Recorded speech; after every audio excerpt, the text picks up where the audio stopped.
A very good morning to all my dear students. Let's start the today's class with our chapter environmental changes.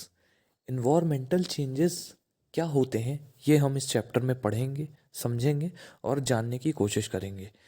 Environmental शब्द का मतलब क्या होता है? Environment से रिलेटेड चीज़ें। इन्वायरमेंट क्या होता है? हमारे आसपास का वातावरण। ठीक है, तो हमारे आसपास के वातावरण में हमारी यानी इंसानों की एक्टिविटीज से क्या क्या चेंजेस आ रहे हैं, उन चेंजेस के बारे में हमें इस चैप्टर में पढ़ना है। जैसे हम पोल्यूशन वगैरह ज़्यादा हमारे द्वारा किया जाता है। ओके, तो जहाँ पर पोल्यूशन ज़्यादा होता है वहाँ पर ब्रीदिंग प्रॉब्लम वगैरह लोगों को होने लगती है। ग्रीन हाउस इफेक्ट बहुत बड़ा एक उसका कंसिक्वेंस है। ग्रीन हाउस इफेक्ट उसके कारण होता है। तो आप लोगों को तो पता ही है कि पोल्यूशन बढ़ना, इंसानों की पॉपुलेशन बढ़ना, ठीक है, तो इन सब से क्या इल इफेक्ट्स होते हैं।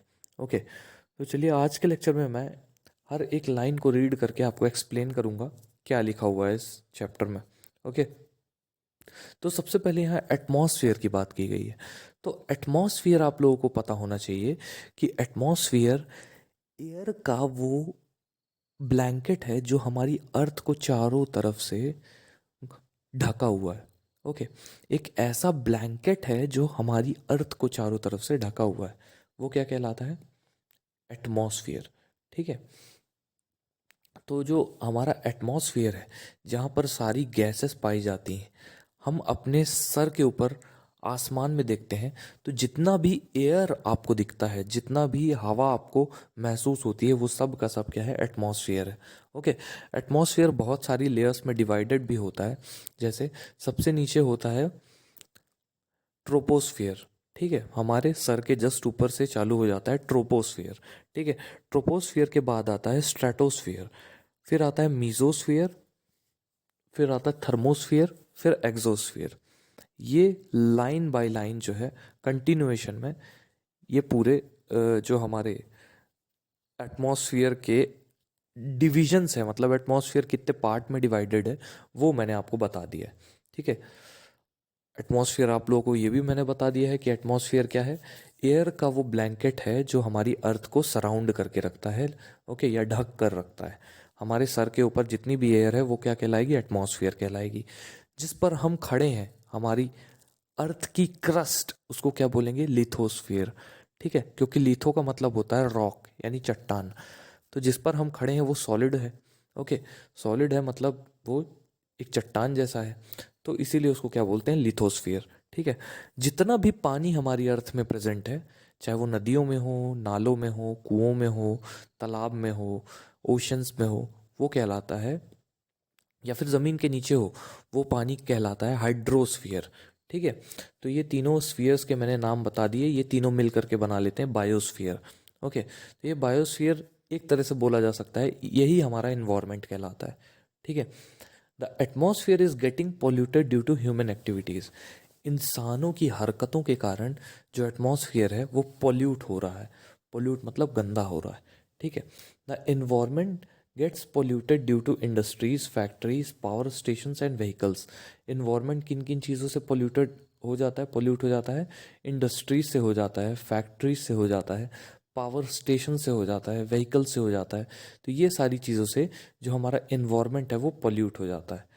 The changes that occur in temperature, direction of wind, moisture etcetera due to global warming are known as environmental changes. तो इन्वायरमेंटल चेंजेस क्या कहलाते हैं? The changes that occur in temperature, temperature में जो चेंज आता है। जैसे जब हमारे अर्थ पर पोल्यूशन बहुत ज़्यादा बढ़ जाता है तो हमारी अर्थ का टेम्परेचर एकदम से बढ़ जाता है। ऐसा क्यों होता है? क्योंकि हीट को रोकने वाली गैसेस बढ़ जाती हैं। जो हम गाड़ियाँ चलाते हैं, जो हमारे घर पे रेफ्रिजरेटर, एसी वगैरह यूज़ होते हैं, तो उनसे हार्मफुल गैसेस निकलती हैं। गाड़ियों से निकलती हैं sulphur dioxide, carbon dioxide, nitrogen dioxide. Okay, मतलब नाइट्रस ऑक्साइड, कार्बन डाइऑक्साइड और सल्फरस ऑक्साइड। ठीक है, और जो रेफ्रिजरेटर और एसी है उससे रिलीज होती है क्लोरोफ्लोरोकार्बन्स। तो ये सारी ग्रीन हाउस गैस कहलाती हैं। ग्रीन हाउस गैस का मतलब क्या होता है? ऐसी गैसेस जो अर्थ का टेम्परेचर बढ़ाने में रिस्पॉन्सिबल होती हैं। ओके, बढ़ाने के लिए रिस्पॉन्सिबल होती हैं। ठीक है। तो अर्थ का जब टेम्परेचर बढ़ता है, जिसके कारण जो ध्रुव हैं, जो पोल्स हैं, पोल्स में जो पहाड़ों के ऊपर बर्फ जमी रहती है, वो बर्फ पिघल करके पानी बनती है, और वो पानी ओशियंस का वाटर का जो अमाउंट है वो बढ़ा देता है। ओके। तो the changes that occur in temperature, direction of wind, moisture etcetera due to global warming are known as environmental changes. तो टेम्परेचर में चेंज, हवा की दिशा में चेंज, पहले हवा ईस्ट टू वेस्ट बह रही थी, फिर वेस्ट टू ईस्ट बह रही है।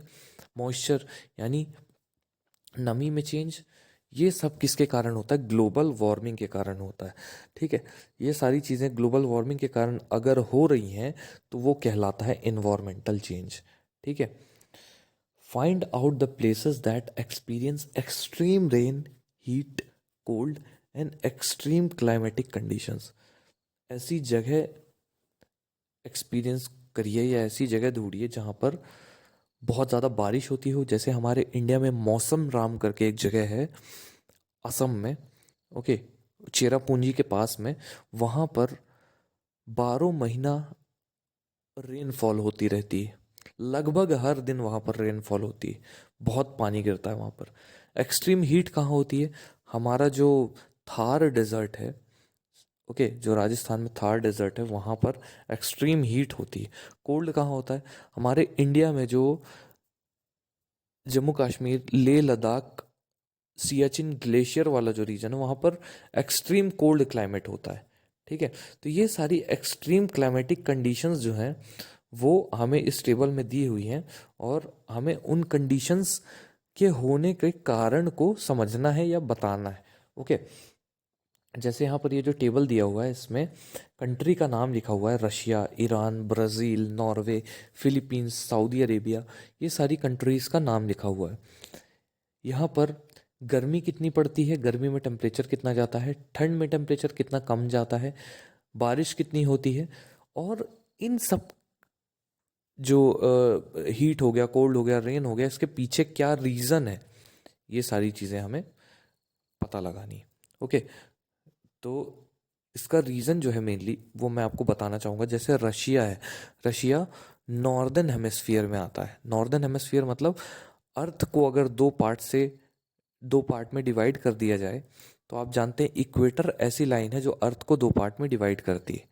ठीक है। इक्वेटर ऐसी लाइन है जो अर्थ को दो पार्ट में डिवाइड करती है। तो जो नॉर्दर्न हेमिस्फीयर वाला पार्ट है, उसमें सबसे ऊपर का जो पार्ट है वो रशिया है। ओके, वो रशिया है। आर्कटिक सर्कल के नीचे जस्ट रशिया है। नॉर्थ पोल के जस्ट नीचे रशिया चालू हो जाता है। तो रशिया में मैक्सिमम टेम्परेचर गर्मियों के टाइम पे 15 डिग्री सेल्सियस जाता है। अब वो पोल्स के पास में है, तो वहाँ पर टेम्परेचर बहुत कम होता है। वहाँ लगभग 12 महीने ठंड पड़ती है। ओके। और ठंड में टेम्परेचर -20 डिग्री सेल्सियस चला जाता है। आप खुद सोच सकते हैं कितनी एक्सट्रीम ठंड होगी। ओके। बारिश होती है 100 सेंटीमीटर। ठीक है। ईरान की मैं बात करूं, तो ईरान जो है, ईरान कहाँ पर स्थित है? ईरान एशिया जो है, मिडिल ईस्ट एशिया अगर मैं बोलूँ या मिडिल ईस्ट बोलूँ, तो मिडिल ईस्ट में है ईरान। मतलब मैं आपको अगर डायरेक्शन समझाने की कोशिश करूं, तो ईरान जो है वो हमारा जो वर्ल्ड मैप है उसमें एशिया के मैप में लेफ्ट साइड में आता है। ओके। ईरान, फिर ईरान में दिन में टेम्परेचर जाता है 30 डिग्री सेल्सियस, रात में लगभग 10 डिग्री सेल्सियस जाता है। क्योंकि वो लगभग इक्वेटोरियल बेल्ट में आ जाता है, तो वहाँ पर ज़्यादा गर्मी भी नहीं होती और ज़्यादा ठंडी भी नहीं होती। ओके। बारिश होती है 50 सेंटीमीटर। ओके।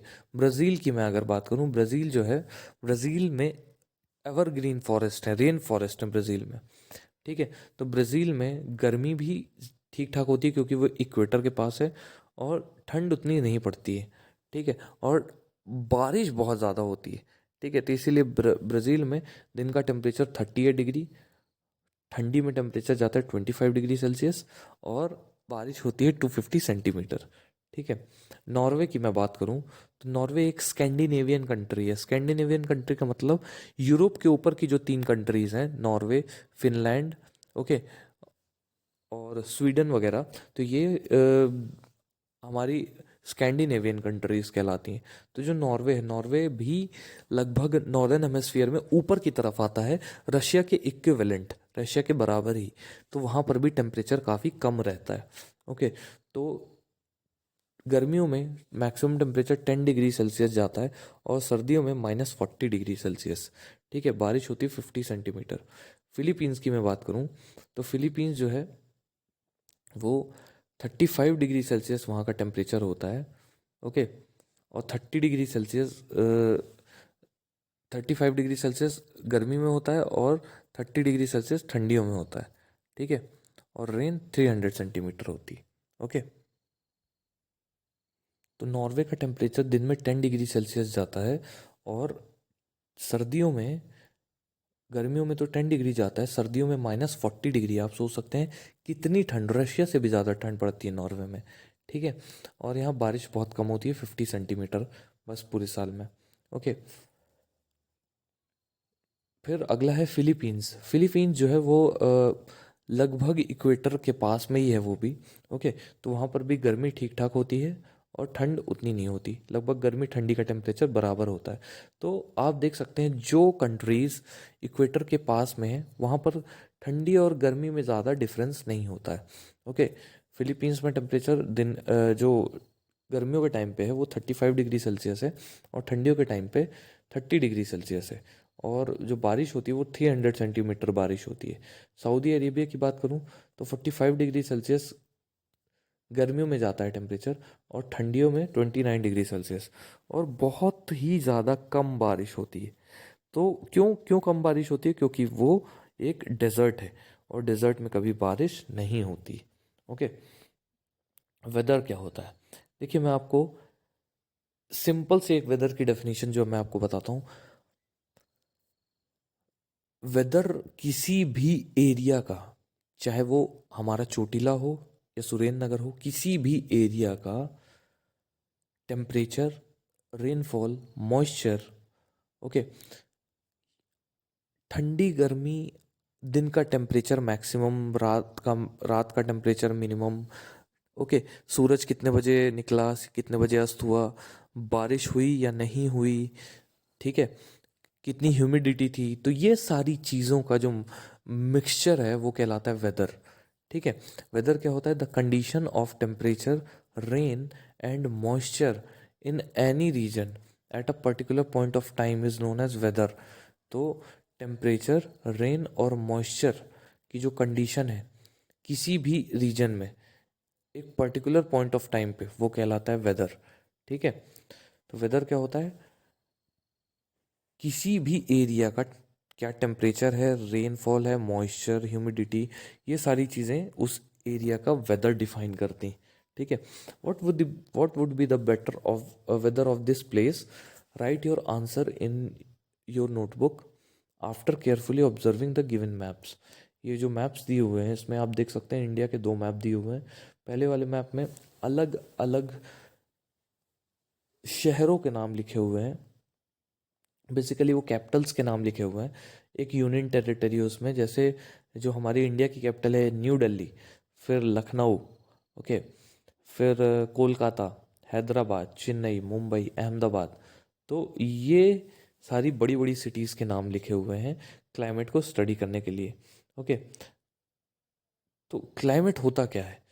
देखिए, एवरेज जो वेदर कंडीशन होती है, जैसे मैं अगर बोलूँ आपको कि जो सहारा डेजर्ट है या थार डेजर्ट है, वहाँ का जो क्लाइमेट है वो hot, humid and dry climate है। हॉट एंड ड्राई, ठीक है, हॉट एंड ड्राई क्लाइमेट है। तो उससे आपको ये अंदाज़ा लग रहा है कि पिछले 25 सालों में यहाँ पर ऐसे ही गर्मी और ऐसे ही ड्राइनेस बनी रहती होगी। तो पिछले 25 साल तक का, 25 से 35 साल तक का जो वेदर होता है किसी भी एरिया का, वो कहलाता है उसका क्लाइमेट। ठीक है। Average condition of rain, temperature and moisture for over more than 35 years is known as climate. तो क्लाइमेट क्या कहलाता है? 35 सालों तक किसी भी एरिया की एवरेज कंडीशन, चाहे वो रेन की हो, चाहे टेम्परेचर की हो, चाहे मॉइस्चर की हो, तो 25 से 35 सालों तक, ओके, वो कहलाता है क्या? क्लाइमेट। ओके, अब देखिए ग्रीन हाउस इफेक्ट से कैसे बर्फ पिघलती है, ओशंस में गिरती है, ओशंस का पानी बढ़ता है, और ओशंस के किनारे पाए जाने वाले जितने भी बड़े बड़े शहर, कंट्रीज, कॉन्टिनेंट हैं, उनमें बाढ़ आनी चालू हो जाती है। ऑब्वियस सी बात है, महासागरों का पानी बढ़ेगा तो अगल बगल के जो बड़े बड़े कंट्रीज हैं उनमें बाढ़ तो आएगी ही। Okay, greenhouse farming. Greenhouse farming क्या होती है? Countries with a cold climate receive less heat from the sun. अब वो कंट्रीज जिनका क्लाइमेट ठंडा है वो कम से कम हीट रिसीव करते हैं सन से। This hampers the growth of plants and vegetables. ये क्या करता है? प्लांट्स और वेजिटेबल्स की जो ग्रोथ है उसको हैम्पर कर देता है, रोक देता है। Hence arrangements are made to accommodate adequate heat from the sun. तो जिससे क्या होता है, ऐसी अरेंजमेंट बनाई जाती है कि ज़्यादा से ज़्यादा हीट को जो सूरज से हमें मिलती है उसको अकोमोडेट किया जा सके, इकट्ठा किया जा सके। The roof is made of either glass और cloth to allow the sunrays to penetrate. जो रूफ है छतों की, वो ऐसी बनाई जाती है, ग्रीन हाउस फार्मिंग की छतों की जो रूफ्स है वो ऐसी बनाई जाती है कि they are made to allow the sun rays to penetrate and sustain the heat inside the building. ऐसी बनाई जाती है कि जो सन रेज है वो अंदर आ जाए, सनरेज अंदर आ जाएं, बट पेनिट्रेट ना कर पाए। ठीक है, पेनिट्रेट ना कर पाने का मतलब ये होता है कि एक बार अंदर आ गई तो बाहर ना निकल पाए। ठीक है, एक बार गर्मी अंदर आ गई तो गर्मी उसके अंदर ट्रैप हो जाए। ठीक है, तो वो कहलाता है ग्रीन हाउस फार्मिंग। ठीक है, तो एक ग्रीन हाउस बिल्ड किया जाता है जिसमें सूरज की रोशनी अंदर आकर उस ग्रीन हाउस का जो एरिया है, यहाँ पर जैसे आपको घर दिख रहा होगा, तो इसमें सूरज की रोशनी अंदर आ रही, लेकिन सूरज की रोशनी तो अंदर आती है लेकिन जो गर्मी है वो बाहर नहीं निकल पाती। इसको ऐसा बनाया जाता है। ठीक है, तो उसके अंदर जो भी प्लांट्स लगाए जाते हैं वो आसानी से ग्रो करते हैं। ठीक है, क्योंकि उनको वो सूटेबल गर्मी वाली कंडीशन मिल जाती है, हीट वाली, जिसमें वो आसानी से बड़े हो सकते हैं। ठीक है, चेंजिंग क्लाइमेट, यहाँ पर आप अलग अलग टेरेंस देख सकते हैं। सबसे लेफ्ट में आप सूखा क्लाइमेट देख सकते हैं जहाँ पर ड्राउट आया है, अकाल पड़ा है। ठीक है, फिर बीच में आप डेजर्ट देख सकते हैं। फिर राइट साइड में आप एक मार्शी स्वैम्पी एरिया देख सकते हैं। ठीक है, फॉरेस्ट का भी। फिर सबसे नीचे लेफ्ट साइड में आप एक स्नो कवर्ड माउंटेन देख सकते हैं। फिर आप एवरग्रीन रेन फॉरेस्ट देख सकते हैं। ठीक है, फिर एक फ्लड प्रोन एरिया देख सकते हैं आप। ओके, मतलब जहाँ पर बाढ़ आई हुई है। तो ये अलग अलग क्लाइमेट के चेंज होने के कारण है। अब हम आते हैं ग्लोबल वार्मिंग पे। ग्लोबल वार्मिंग होती क्या है? Global warming refers to an unequal and continual rise in average temperature of Earth's climate। अर्थ की क्लाइमेट का अनइक्वली बढ़ना या कम होना। ठीक है, वो कहलाता है ग्रीन हाउस गैसेस का बढ़ना या कम होना कहलाता है ग्लोबल वार्मिंग। तो ग्लोबल वार्मिंग में क्या होता है कि अनइक्वल और कंटिन्यूअल राइज होता है एवरेज टेम्परेचर में। जो भी एवरेज टेम्परेचर आता है, सपोज दिन का एवरेज टेम्परेचर आ रहा है 30 डिग्री सेल्सियस, तो एक अजीब सा अनइक्वल राइज आएगा, बढ़ोतरी होगी टेम्परेचर में। ठीक है, अर्थ के क्लाइमेट की, ग्रीन हाउस गैसेस के कारण। ठीक है, it occurs when certain gases in the atmosphere entrap infrared radiation. ऐसा तब होता है जब कुछ गैसेस जो एटमॉस्फेयर में होती हैं वो इंफ्रारेड रेडिएशन यानी यूवी रेस को ट्रैप कर लेते हैं। ओके, एंड ट्रैप यानी बंद कर लेती हैं अंदर। ठीक है, this effect makes the planet warmer. ये जो इफेक्ट है ग्रीन हाउस इफेक्ट, इससे जो प्लैनेट है यानी जो अपना अर्थ है वो क्या होता है? गर्म होता है। कैसे गर्म होता है? देखिए, आपको पता है हमारे अर्थ के चारों तरफ एटमॉस्फेयर ने अपनी चादर बिछा रखी है। हमारी अर्थ को किसने ढक कर रखा है? एयर के एक ब्लैंकेट ने, हवा के एक ब्लैंकेट ने, जिसको एटमॉस्फेयर बोलते हैं। तो सूरज की रोशनी उस एटमॉस्फेयर में अंदर तो आ जाती है, लेकिन उस एटमॉस्फेयर से बाहर नहीं जा पाती हीट। ओके, तो हीट एनर्जी जो है अंदर ही अंदर ट्रैप्ड रह जाती है। जब पॉल्यूशन बढ़ता है हवा में, जब पॉल्यूटेंट्स आते हैं हवा में, कार्बन के पार्टिकल्स बहुत सारे हवा में मिक्स हो जाते हैं, तो क्या होता है कि हीट जो है वो कार्बन के पार्टिकल्स हीट को रोक लेते हैं अपने पास, वो बाहर ऊपर एटमॉस्फेयर में उस हीट को रिलीज नहीं होने देते। तो अर्थ में जो गर्मी है वो बनी रहती है। तो यहाँ पर आप देख सकते हैं क्लोरोफ्लोरोकार्बन हो गया, कार हो गया, पेट्रोल और डीजल इंजन हो गए, जनरेटर हो गए, बड़ी बड़ी फैक्ट्रीज हो गई, चिमनीज हो गई, उससे जो पोल्यूशन, जो धुआं निकलता है, वो क्या करता है, उस धुएं में ऐसे पार्टिकल्स होते हैं जो कि जो गर्मी है, हीट एनर्जी, उसको ट्रैप करके रखते हैं अपने पास। ओके, तो यहाँ पर आप देख सकते हैं सूरज की रोशनी अंदर आ रही है, लेकिन अंदर जो सूरज की हीट है वो फंसी रह जा रही है। ठीक है, green house effect and global warming. News from newspaper. Average increase of 5 degree Celsius in temperature in west Europe, heat experienced 14 degree Celsius temperature in Darjeeling, reaches to maximum of 28 degrees Celsius. Snowfall in desert. Mumbai received 942 ml rain in one day. Increasing temperature in Australia. Sundarban is submerging. Reduction of 5 kilometer in Khumbu, a snow river of Nepal. Ice cap of size 3,250 square kilometers melts within 35 days in Antarctica. Square kilometers melts within 35 days in Antarctica. Sources of river are drying up. जो संसाधन है नदियों के, जो sources हैं वो धीरे धीरे ड्राई हो रहे हैं, सूख रहे हैं। ठीक है, तो ये सारे न्यूज़ हैं न्यूज़पेपर से रिलेटेड। न्यूज़पेपर में जो न्यूज़ आती है वेदर से रिलेटेड, ठीक है, कि टेम्परेचर कैसा होगा, हीट रेनफॉल कैसा होगा, ये सारी चीज़ें। How does the earth gets heated, earth कैसे गर्म होती है। देखिए, मैंने आपको पहले ही कारण बताया अर्थ के गर्म होने का। जो हार्मफुल गैसेस रिलीज होती हैं चिमनीज से, फैक्ट्रीज से, ओके, व्हीकल्स से, क्लोरोफ्लोरोकार्बन से, वो गैसेस क्या करती हैं, अर्थ को गर्म कर देती हैं। कैसे?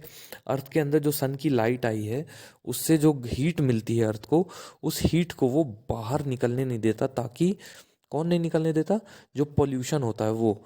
पोल्यूशन में कार्बन डाइऑक्साइड जो है वो अर्थ को बहुत ज़्यादा क्या करके रखता है, जकड़ कर रखता है अपने पास। ठीक है, अर्थ को बोल रहा हूँ, हीट को बहुत ज़्यादा अपने पास ट्रैप करके रखता है। तो जब गर्मी को ही पकड़ कर रखा है कार्बन डाइऑक्साइड ने, और कार्बन डाइऑक्साइड पूरी दुनिया में बढ़ रही है, तो आप खुद सोच सकते हैं पूरी दुनिया का टेम्परेचर किस रफ्तार से बढ़ रहा होगा। इसी को बोलते हैं ग्लोबल वार्मिंग। तो यहाँ पर आप देख सकते हैं अर्थ के चारों तरफ जो एटमॉस्फियर का गोला आपको दिख रहा होगा, जिसमें ग्रीन कलर फील्ड है, ग्रीन कलर भरा हुआ है, तो उसमें आप देख सकते हैं carbon dioxide 64%, chlorofluorocarbon 65%, halocarbon 0.5, methane 10%। तो आप देख सकते हैं क्लोरोफ्लोरोकार्बन और कार्बन डाइऑक्साइड कितने मेजर पोटेंट जो ग्रीन हाउस गैसेस हैं वो है। ओके, इनकी वजह से अर्थ का टेम्परेचर जो है वो बहुत ज़्यादा बढ़ जाता है। ओके, जिससे क्या होता है, पोल्स वगैरह में और जहाँ पर ऊंचे ऊंचे पहाड़ हैं उनकी बर्फ़ पिघलने लगती है। बर्फ़ पिघलने से क्या होता है, पानी का टेम्परेचर बढ़ता है। पानी का टेम्परेचर भी बढ़ता है बर्फ़ पिघलने से, और बर्फ़ पिघलने से क्या होता है, पानी का लेवल भी बढ़ता है। तो उस पानी के किनारे किनारे जो भी, उस ओशन के किनारे किनारे जो भी बड़े बड़े शहर, कंट्रीज़ वगैरह आएंगी, वो सारी की सारी बाढ़ में डूब सकती हैं। यही हो ही रहा है। ओके, इस वजह से तो इतना ज़्यादा ध्यान दिया जा रहा है इन सब चीज़ों पे। ओके, हालांकि इंसान अपनी शेल्फिश नीड्स के आगे किसी चीज़ का ध्यान नहीं देता, बट ये हमें, हमारा ये कर्तव्य है, हमारा ये दायित्व है कि हम इन्वायरमेंट के प्रति समर्पित रहें, और जो भी इन्वायरमेंट से लें वो उसको वापस दें। जैसे अगर हम एक पेड़ काट रहे हैं तो हमको 2 पेड़ लगाना चाहिए। Okay, so students, I hope आप लोगों को आज का लेक्चर समझ में आया होगा। जो भी डाउट्स हैं इस चैप्टर को रीड करने के बाद, जो भी आपके डाउट्स निकलें वो मेरे से पूछिए। ओके, और मैं चाहूँगा आप लोग घर पर पढ़ते रहिए। ओके, और ये बहुत ही इंटरेस्टिंग चैप्टर होने वाला है बच्चों आगे। ओके, बस आप लोगों के साथ की ज़रूरत है। और आप लोग साथ कैसे देख सकते हैं? घर पर रीड करके, घर पर 2 से 3 बार चैप्टर को रीड करिए और जो भी डाउट्स है मेरे से पूछिए। तो that's all for now students, thank you so much.